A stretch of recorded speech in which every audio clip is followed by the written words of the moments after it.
Hello friends, welcome to GK notes. एक बार फिर से स्वागत है हमारे आपके चैनल जीके नोट्स पर। In this video we would discuss about the Sangam period and total 59 questions हम लोग डिस्कस करेंगे related to the Sangam period. And before starting I would like to say जिन लोगों ने अभी तक चैनल को सब्सक्राइब नहीं किया है वो प्लीज़ चैनल को सब्सक्राइब करें, लाइक करें और शेयर करें and press the bell icon ताकि अगर न्यू वीडियोज़ आएँ तो उसका नोटिफिकेशन आपको मिल जाए। Question number 1, the Chera country occupied which region? So the answer is the Chera country occupied Kerala and Tamil Nadu. जो चेरा कंट्री था वो कौन से रीजन को ऑक्यूपाई करता था?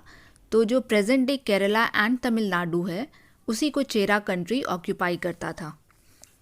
Question number 2, what was the emblem of the cheras? So the answer is the bow was the emblem of the cheras. Cheras का प्रतीक या चिन्ह क्या था? तो धनुष जो है वो चेराज का प्रतीक था। Question number 3, what was the capital of the Chera kingdom? So the answer is the capital of the Chera kingdom was वंजी और करायूर। चेरा किंगडम की राजधानी थी वंजी या फिर करायूर।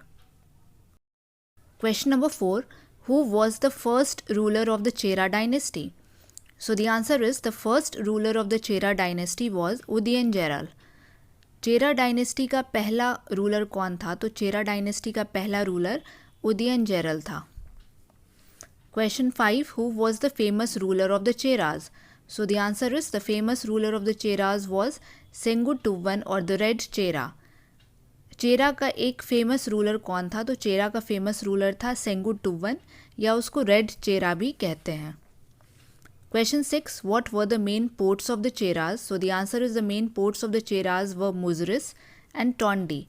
चेरा किंगडम का मेन पोर्ट कौन सा था? तो मेन पोर्ट चेरा किंगडम का था मुजरिस and टोंडी। Question number 7, what did the Romans set up in the Chera kingdom? So the answer is the Romans set up 2 regiments at Muziris and this is identical with Cranganore and they set up a temple of Augustus at Muziris. So Romans ने चेरा kingdom में क्या setup किया? तो इन लोगों ने 2 regiment setup किया मुजरिस में जो कि आइडेंटिकल है क्रैनगनोर से और एक टेम्पल सेटअप किया मुजरिस में जो कि ऑगस्टस का टेम्पल है। Question 8, why did Udyanjaral got the title of Udyanjaral? So the answer is because he fed both the armies of Kurukshetra war. उदयनजैरल को उदयनजैरल का टाइटल क्यों मिला? क्योंकि कुरुक्षेत्र वॉर में उसने दोनों आर्मी को खाना खिलाया। Question 9, which areas Senguttuvan invaded? So the answer is he invaded the north and even crossed the Ganges. कौन से एरिया को सेंगुटिवन ने इन्वेड किया? तो उन्होंने उत्तरी एरिया को इन्वेड किया और वो गंगा नदी को भी पार कर गए।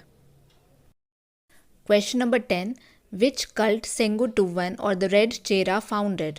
सो the answer is Senguttuvan founded the Pattini cult. कौन से कल्ट का फाउंडर था सेंगुटुवन? तो इसका आंसर है पत्तिनी कल्ट का फाउंडर था सेंगुटुवन। Question 11, Patini cult is related to the worship of which goddess? So the answer is Patini cult is related to the worship of goddess of chastity and that goddess is called Kannagi. Pattini cult किसके worship से related है? तो Pattini cult एक goddess के worship से related है जिनका नाम कन्नागी है और ये गॉडेस ऑफ चेस्टिटी हैं या फिर पवित्रता की देवी हैं। Question 12, what was the emblem of the Chola kingdom? So the answer is tiger. Chola kingdom का एम्बलेम या प्रतीक क्या था? तो चोला किंगडम का प्रतीक था टाइगर या बाघ।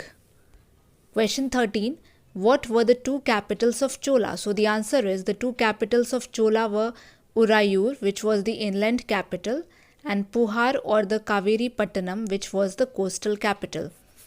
चोला किंगडम की 2 राजधानी कौन कौन सी थी? तो चोला किंगडम की 2 राजधानी थी उरायूर और एक दूसरी राजधानी थी पुहार या फिर Kaveri Pattinam. Question number 14, who was the first ruler of the Cholas? So the answer is the first ruler of the Cholas was Ilara. Chola का पहला रूलर कौन था? तो चोला किंगडम का पहला रूलर इल्लारा था। Question 15, who was the most famous ruler of the Cholas? So the answer is the most famous ruler of the Cholas was Karikal. Chola kingdom का सबसे फेमस रूलर कौन था? तो चोला किंगडम का सबसे फेमस रूलर कारिकाल था। Question 16, why was Uraiyur famous? So the answer is because of cotton trade. Uraiyur क्यों famous था? तो उरायूर कॉटन ट्रेड की वजह से फेमस था। Question 17, what was the main port of the Cholas? So the answer is the main port of the Cholas was Puhar और कावेरी पट्टनम। चोलास का main port कौन सा था? तो चोलास का मेन पोर्ट था पुहार या Kaveri Pattanam. Question number 18, what was the Chola kingdom also known as? So the Chola kingdom was also known as Chola Mandalam। Chola kingdom को और क्या कहकर बुलाते थे? तो चोला किंगडम को चोला मंडलम भी कहते थे। Question 19, where was the Chola kingdom situated? So the Chola kingdom was situated to the northeast of Pandya kingdom between Pennar and Velar rivers।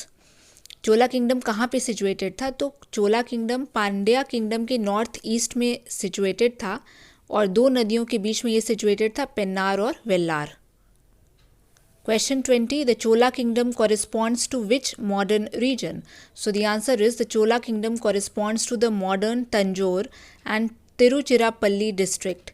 Chola kingdom जो है वो कौन से मॉडर्न किंगडम से रिलेटेड है?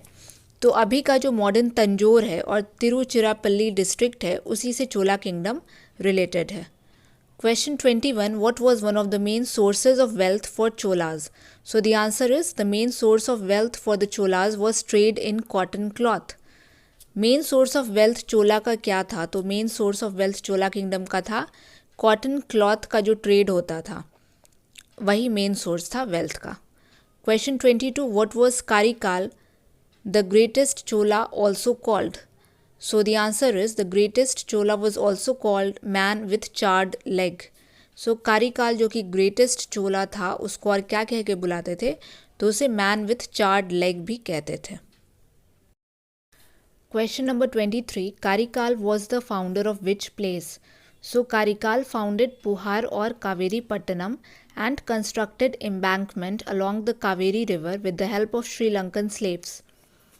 कारिकाल कौन से जगह का फाउंडर था? तो कारिकाल जो है पुहार या कावेरी पट्टनम का फाउंडर था और उन्होंने तटबंध बनवाया कावेरी नदी के किनारे श्रीलंकन स्लेव्स की मदद से। Question 24, who wiped out the Cholas? So the answer is the Pallavs attacked from the north and wiped out the Cholas।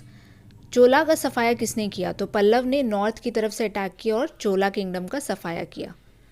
Question 25, did Cholas maintain an efficient navy? So the answer is yes, the Cholas maintained an efficient navy। So क्या चोला kingdom के पास एक efficient navy था? तो हाँ, चोला kingdom के पास एक efficient navy था। Question 26, what was the emblem of the Pandyas? So the answer is the fish was the emblem of the Pandyas।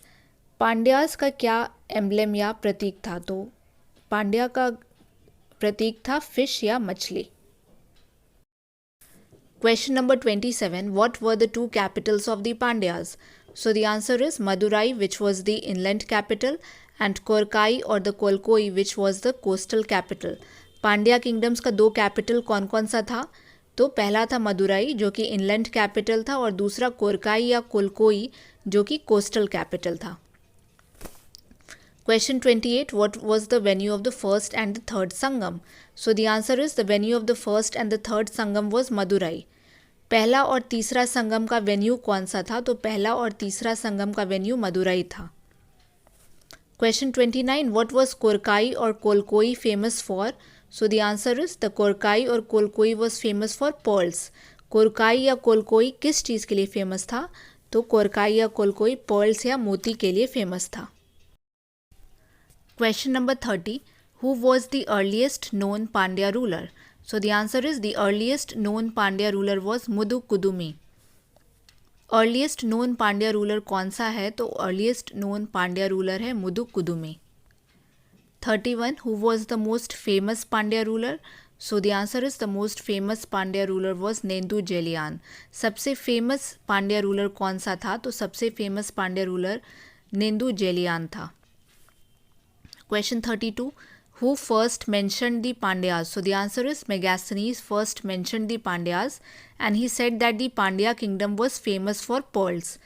किसने सबसे पहले पांड्यास को मेंशन किया? तो सबसे पहले मेगास्थनीज ने पांड्या किंगडम के बारे में बताया और उसने कहा कि पांड्या किंगडम मोतियों के लिए फेमस था।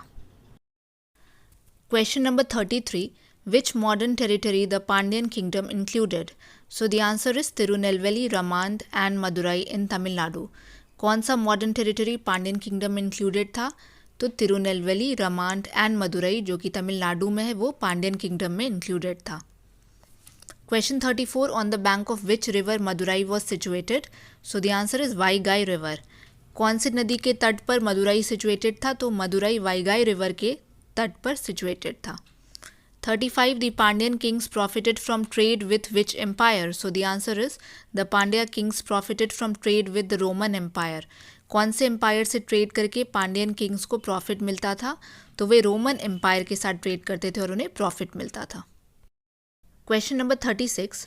Where did the Pandya king send emissaries to? So the answer is the Pandya king sent emissaries to Roman Emperor Augustus and Trojan. Pandya king ने अपने दूत कहाँ भेजे? तो पांड्या किंग अपने दूत को Roman emperor Augustus and Trojan के यहाँ भेजा था। 37. In which epics the Pandyas find mention? So the Pandyas find mention in Ramayana and Mahabharata. कौन से एपिक में हमें पांड्या के बारे में पता चलता है? तो हमें रामायण और महाभारत में पांड्या किंगडम का जिक्र मिलता है। 38. Why was the city of Madurai laid under a curse? So the greatest Pandyan king Nendu Jelian accused Kovalan of theft, and so Madurai was laid under a curse by Kannagi, who was Kovalan's wife. City of Madurai को शापित क्यों कहा जाता है? तो जो सबसे greatest Pandyan king था नेंदू जेलियन, वो कोवलन को एक्यूज़ किया चोरी के लिए और कोवलन की वाइफ थी कन्नागी, तो उसी ने मदुराई को शाप दे दिया। 39. Who was the center of administration? So the answer is the center of administration was the king. Administration का केंद्र किसे माना जाता था? तो एडमिनिस्ट्रेशन का केंद्र राजा को माना जाता था। 40. What was the king known as in the Sangam period? So the answer is the king was also known as Ko, Mannam, वेंदन, Koravan और इराइवन। किंग जो था राजा था संगम पीरियड में, उसे और क्या कह के बुलाते थे? तो राजा को को, मन्नम, वेंदन, कोरावन और इराइवन भी कहते थे। Question number 41. What was the court of the crowned monarch called in the Sangam period? So the answer is the court of the crowned monarch was called Avai. जो नया राजा बनता था उसके दरबार को क्या कहते थे संगम पीरियड में? तो उसके दरबार को अवाई कहते थे। Question 42. Name the most important officials of Sangam period. So the answer is the Panch Mahasabha, which included Amaichar or the ministers, Purohitar or the priest, Dutar or the envoys, Senapatyar or the commander and Orar or the spies. Sangam period के कुछ important officials के नाम बताइए। तो जो संगम period के important officials होते थे उन्हें पंच महासभा कहा जाता था। और पंच महासभा में कौन कौन आते थे? अमाइचर जो कि मंत्री थे, पुरोहितर जो कि प्रीस्ट थे, द्यूतार और द इनवॉइस, और सेनापतियार या कमांडर, एंड ओरार और द स्पाइज या फिर जासूस। Question number 43. How was the kingdom during the Sangam period divided into? So the kingdom during the Sangam period was divided into Mandalam or the Nadu, which were the provinces. The town was called the Ur, the big village was called Perur, and the small village was called Sirur. Sangam period में जो kingdom था वो कैसे divided था? तो जो province थे उन्हें मंडलम या नाडू कहा जाता था, जो टाउन था उसे उर कहते थे, जो बिग विलेज या जो बड़े गांव थे उन्हें पेरूर कहा जाता था, और जो छोटे गांव थे उन्हें सिरूर कहा जाता था। Question 44. What was the name of the coastal town, harbor areas and suburb of town in the Sangam period? So the coastal town was called Pattinam, the harbor areas was called Puhar, and the suburb of town was called Cheri. तो संगम period में जो तटीय शहर थे उसे पट्टीनाम कहते थे, जो बंदरगाह क्षेत्र था या जो हार्बर एरियाज था उसे पुहार कहते थे, और जो उपनगर था या जो सबर्ब था टाउन का उसे चेरी कहा जाता था। Question 45. So here the terms are given which were prevalent during the Sangam period, and you have to know the meaning of those terms. For example, the Karai. Karai was the land tax. कराई मतलब जो ज़मीन पे tax लगता था उसे कराई कहते थे. Irai was the tribute paid by feudatories and बूटी कलेक्टेड इन वॉर. तो जो फ्यूडेटरीज या फिर जो सामंत थे वो जो ट्रिब्यूट पे करते थे या फिर जो वॉर में जो बूटी कलेक्ट होता था उसे इराई कहा जाता था. उल्गू वॉज द कस्टम ड्यूटीज़. जो कस्टम ड्यूटी था उसे उल्गू कहते थे. Iravu was the extra demand और द फोर्स्ड गिफ्ट. जो एक्स्ट्रा डिमांड किया जाता था या जो फोर्स्ड गिफ्ट था उसे इरावू कहा जाता था. And Variyam was the well known unit of territory yielding tax. जो टेरिटरी ईल्डिंग टैक्स था उसका यूनिट था Variyam. And then Variyar was the tax collector. जो टैक्स कलेक्टर होता था उसे वरियार कहते थे. Question 46. About which territory it was said that the space in which an elephant could lie down produced enough food to feed 7 persons. So this was said about the Chola territory because it was watered by the Kaveri river. कौन से territory के बारे में ये कहा गया कि जितने दूर में एक हाथी लेट सकता है उतने दूर की भूमि पर अगर अनाज उपजाया जाए तो वो 7 लोगों को खिलाने के लिए काफ़ी होता है. तो ये चोला टेरिटरी के बारे में कहा जाता है. और क्यों कहा जाता है? क्योंकि कावेरी नदी के द्वारा उसकी सिंचाई होती थी, तो वो बहुत ही उपजाऊ भूमि था. Question 47. Where was the first Sangam held and under whose chairmanship? So the first Sangam was held at Tenmadurai, which was the old capital of the Pandyas, and it was engulfed in the sea. And the first Sangam was held under the chairman of Agastya और अगट्टियार. पहला संगम कहाँ पे held हुआ था? तो पहला संगम टेनमदुराई में held हुआ था. ये पांड्यास की पुरानी राजधानी थी और कहा जाता है कि फिर वो समुद्र में समाहित हो गई और इसके चेयरमैन थे अगस्त्य या Agattiyar. Question number 48. What was the venue of the second Sangam and under whose chairmanship? So the venue of the second Sangam was Kapatapuran or Alvai, and this was also engulfed in the sea, and the chairman of the second Sangam was Agastya, and he was the founder chairman, and the later chairman was Tolakappiyar. So what was the venue of second Sangam? जो second Sangam था उसका venue था कपाटापुरन या अलवाई, जो कि समुद्र में चला गया, और उसके चेयरमैन थे अगस्त्य. ये फाउंडर चेयरमैन थे और बाद में जो चेयरमैन हुए वो भी बहुत फेमस हैं, वो थे टोलक्कापियार. Question number 49. What is the only surviving text of second Sangam? So the answer is the only surviving text of second Sangam is Tolkappiyam. कौन सा only surviving text है second Sangam का? तो only surviving text अभी जो second Sangam का है वो है Tolkappiyam. Question number 50. What is the venue and chairman of the third Sangam? So the venue of the third Sangam is North Madurai, and the chairman of the third Sangam was नकिरार. तो third संगम का venue था north Madurai और जो third Sangam के chairman थे वो थे Nakkirar. Question number 51. What are the surviving text of the third Sangam? So the answer is Ettuthogai, Pattupattu and Pathinenkilkanakku. 3 surviving text बताइए थर्ड संगम के. तो इसका आंसर है Ettuthogai, Pattupattu and Pathinenkilkanakku. Question number 52. Who were the patrons of the Sangam literature? So the answer is the patrons of Sangam literature were the Pandya rulers. Sangam literature के patron या संरक्षक कौन थे? तो संगम literature के patron Pandya rulers थे. Question number 53. What is Sangam? So Sangam was an assembly of Tamil poets held under the royal patronage of Pandyan kings in Madurai, and it lasted for 9900 years and was attended by 8598 poets and 197 Pandyan kings. So संगम से आप क्या समझते हैं? संगम एक assembly था Tamil poets का और इसके पेट्रन थे पांड्यन किंग्स इन मदुराई. इसके जो संरक्षक थे वो पांड्यन किंग्स थे और कहा जाता है कि ये 9900 सालों तक ये चला और इसे 8598 पोएट्स या कवियों ने अटेंड किया था और 197 पांड्यन किंग्स ने इसे अटेंड किया था।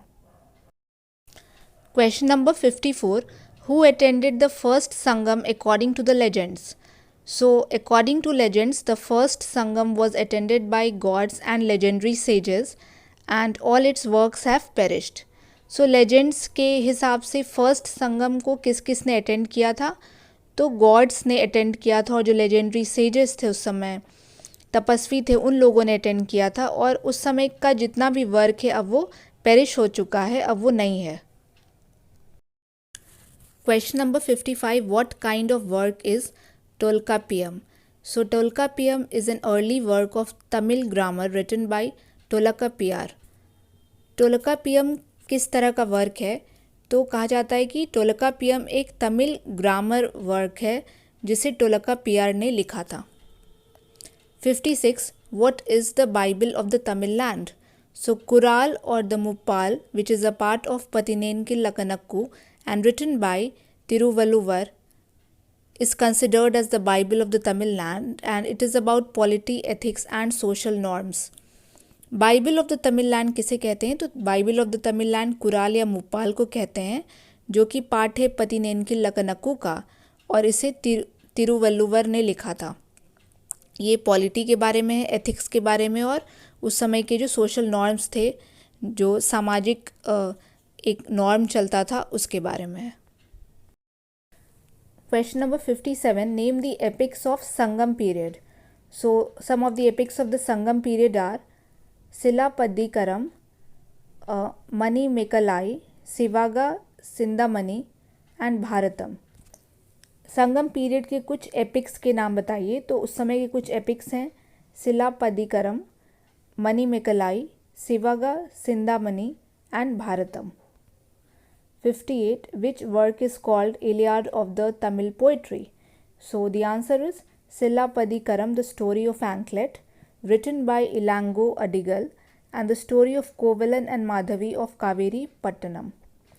So कौन से वर्क को Iliad of the Tamil poetry कहा जाता था? तो उस समय जो सिलापदिकरम था, जो कि स्टोरी है एक एंकलेट का जिसे इलांगो एडिगल ने लिखा है, उसे कहा जाता था, और उसमें स्टोरी है कोवलन और माधवी का, जो कि कावेरी पट्टनम के थे। Question number 59, what were the 5 Tamil regions or the Panchatinai? So the 5 Tamil regions or the Panchatinai were Kurinji, which was the hilly or the montane region, Palai, which was the arid or the parched region, then Mullai, which was the pastoral region, and Marutam, which was the wetland, and Neital, which was the coastal or the littoral region. तो 5 Tamil reason कौन कौन से थे जिन्हें पंचतिनाई भी कहते थे? तो जो हिली या पहाड़ी इलाका था उसे कुरिंजी कहा जाता था, जो बंजर भूमि थी उसे पलाई कहते थे, जो पेस्टोरल या ग्रामीण इलाका था उसे मुल्लाई कहते थे, जो वेटलैंड्स थे उसे मरुतम कहा जाता था, और जो कोस्टल या तटीय इलाका था उसे नैनीताल कहते थे। Thanks for watching this video. If you like my video, then please do share, like and subscribe my channel GK Notes and press the bell icon so that you may get notifications. और अगर आपको ancient history के previous videos देखने हैं तो इस video के description में उसका लिंक दिया हुआ है, आप प्लेलिस्ट पे जाके देख सकते हैं, या फिर आप चैनल के पेज पर भी जाके उसे देख सकते हैं। Thank you so much.